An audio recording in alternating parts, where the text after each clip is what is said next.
National park నుంచి ఓ చిరుత తప్పించుకొని జనాల్లోకి వచ్చేసింది. అర్ధరాత్రి వీధుల్లో సంచరిస్తున్న చిరుత దృశ్యాలు సోషల్ మీడియాలో వైరల్ అవుతున్నాయి. మధ్యప్రదేశ్లోని షియాపూర్ జిల్లాలో అర్ధరాత్రి చిరుతపులి సంచారం కలకలం రేపింది. రాత్రిపూట వీధుల్లో సంచరిస్తున్న చిరుత వీడియో తాజాగా సోషల్ మీడియాలో వైరల్ అవుతోంది. రహదారిపై కనిపించిన చిరుత కునో నేషనల్ పార్క్ నుంచి విడుదలైన అగ్నిగా గుర్తించారు అధికారులు.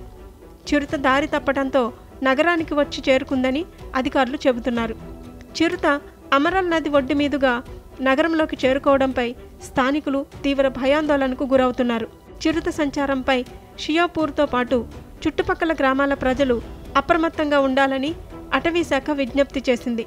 పొలాల్లోకి, అడవుల్లోకి ఒంటరిగా వెళ్లవద్దని, అనవసరంగా బయట తిరగవద్దని ప్రజలకు హెచ్చరికలు జారీ చేశారు అధికారులు. జాతీయ ఉద్యానవనం కునో నుంచి చిరుతపులులు రావడం ఇదే మొదటిసారి కాదు. గతంలో కూడా కొన్ని చిరుతలు దారి తప్పి ఇలాగే జనావాసాల్లోకి వచ్చాయని స్థానికులు చెబుతున్నారు. చిరుతపులి పరిస్థితిని అటవీ శాఖ అధికారులు నిరంతరం పర్యవేక్షిస్తున్నారు.